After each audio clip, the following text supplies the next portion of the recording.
Hi, I'm Lee Mulkey, President and CEO of Purchase Parts Group. I'm speaking with you today to bring every employee up to date on how we've done through the first half of the year. Also, to give you an update on the progress we've made towards our Get Well plan. Joining me today is Bruce Kulzer, our new Vice President and Chief Financial Officer, and Tom Saunders, our Senior Vice President for Programs and Services Group. They're going to give you all the details of the first half, but before they do, let me just give you my overall perspective. First of all, I think we've come a long way in the first half. Our sales are trending upward for the first time in 2 years. We've returned to profitability after significant losses the previous 2 years. We're on schedule with all of our Get Well plans, and we've got several new exciting business opportunities that Tom's going to talk to you about. Finally, we've come a long way towards developing the trust and confidence of our owners in Purchase Parts Group's future. Now, for a financial perspective, let me turn it over to Bruce. Bruce? Thank you, Lee. The entire Purchase Parts Group team has much to be proud of after the first 6 months of the year 2000. We have made tremendous progress towards the turnaround of our organization. I'll be sharing with you 4 charts that depict some of this progress. From a sales perspective, the slide that you now see demonstrates the upward trend that our organization has had in our sales performance. We need to, as a team, continue or even accelerate this sales trend in order to continue the turnaround of Purchase Parts Group. Each of us have to be focused on servicing, meeting or exceeding our customer expectations to accomplish this sales performance. This next slide shows a significant improvement that we've made in our management of accounts receivable. Both receivables and inventory represent the most significant investments that this company has, and our ability to manage that is critical to our turnaround. This slide demonstrates the improvement we've made in managing aged receivables. As an account receivable exceeds 60 days, the chances of our being unable to collect that receivable increases. As you can see, since the end of last year, the percentage of receivables exceeding 60 days has reduced from over 20% to under 8% in June of this year. There have been similar improvements in our total receivable dollars outstanding. In fact, from a cash flow standpoint, this has enabled us to contribute over $1.5 million in cash flow so far this year. Recently, I've heard many comments from people in the field about how they're not receiving questions from our suppliers regarding the payment practices of Purchase Parts Group.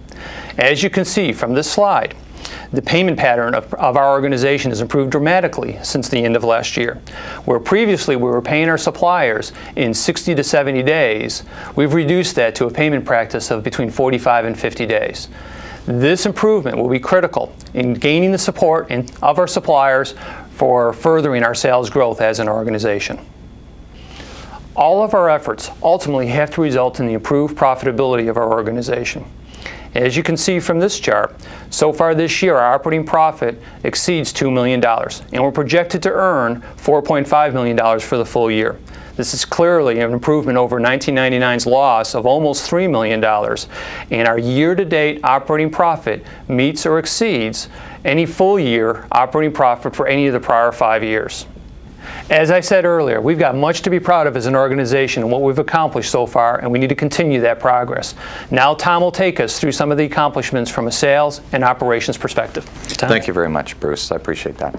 As we said at the beginning of the year, there were 3 major changes that were going to take place in the sales organization in order to bring about the growth that we had anticipated for Purchase Parts Group. I'd like to discuss each and every one of those individually. First was the retention of the customer base that we had. It was imperative that if we continue growth, we had to keep those customers we presently had in place and under contract.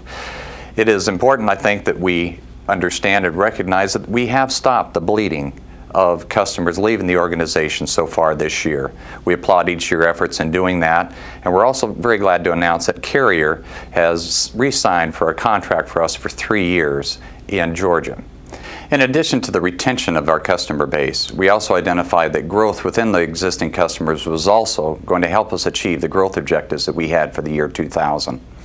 I've identified about 4 different customers who have helped contribute to this objective that we had. First is with Lear Corporation in Kansas City. Recently we were just awarded a few number of parts that are going to account for over $700,000 in additional sales. Also at Cooper Industries, both in the United States and in Mexico, in Monterrey and in Mexicali, through the efforts of operations and sales, we have had the opportunity to bid and be awarded subassembly work in addition to a lot of fastener business that we anticipate to exceed over $1 million here within the next 6 months. Also at Toyo Seat on our traditional side of the house, they just were awarded a significant amount of business that we anticipate lasting for over 4 years with PPG.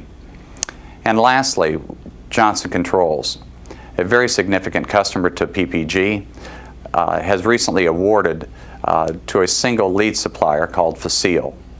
We have been working with them diligently over the last 6 months, and we are nearing award of a contract to provide both point-of-use services for the 6 existing POU plants that we offer today, with the addition of one which we have not in the past, as well as providing dock-to-dock services for 48 locations that is going to comprise over $35 million. Through these efforts, that penetration is going to help us achieve these growth objectives that we have for the company. Lee mentioned earlier exciting new business opportunities that are going to help support the growth in the year 2000 for PPG and beyond. I'd like to mention 2 of those areas right now. First is in the area of contract warehousing and logistics, where we're in final contract negotiations with a couple of customers that have international and domestic operations, and we hope to announce these awards in the very near future.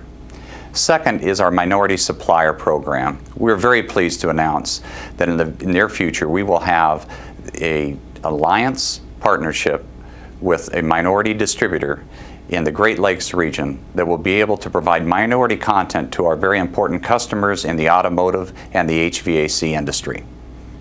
The last area I'd like to mention is the need to get alignment between our sales and operations.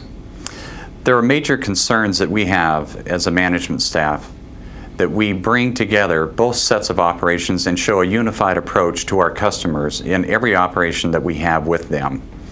I have challenged both the Vice President of Sales and the Vice President of Operations to take this as a major step forward in the next 6 months in developing those solutions that will bring about a unified approach to our customers and solve the internal issues that prohibit some of the growth that we could have had in the first 6 months of operations.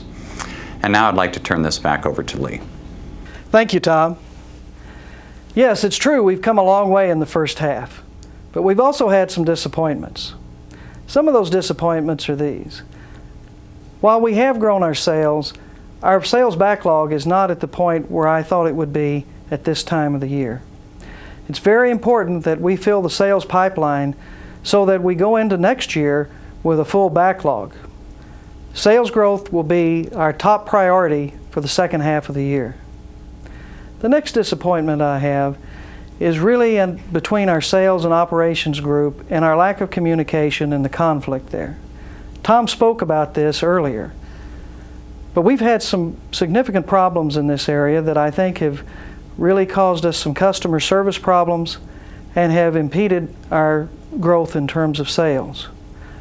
It is a personal responsibility for me to work with Tom and our sales and operations executives to try to improve this communication. Well, that's a segue into our second half priorities. As you can see from the graph, our priorities now are going to be to focus on sales growth, build alliances with key suppliers. This is going to be very important going forward so that we can stay price competitive in the future. We also want to complete our purchasing and inventory control projects. Some of you know this as the buyer's workbench or our automated purchasing systems. There's going to be significant improvements in efficiency and our ability to control our inventories and actually reduce our acquisition costs of materials when this system comes online later this month. And then finally, we have to continue our focus on improving our warehouse and logistics efficiencies. Those are our top priorities for the second half of the year. In closing, I'd like to thank each and every one of you for the hard work for the first half of the year. The executive team and the owners know that without your hard work and dedication, none of these achievements would have been possible. We also know that without your continued support, we can't make Purchase Parts Group into the company that we'd all like to see. You know, there's going to be continued change as we had in the first half, and with that change comes uncertainty sometimes. But I want you to know that these changes are going to be absolutely necessary for us to continue the progress in Purchase Parts Group and make it a company with a bright future. We will continue to update you on our progress and keep you informed of all major events. As always, you can feel free to email me with your suggestions and comments, and we have initiated our hotline again, so if you'd like to call that instead, the number is 888-856-5925. We also have included the number in the cover letter that went with this video. As always, your questions and comments on the employee hotline will be held in the strictest of confidence.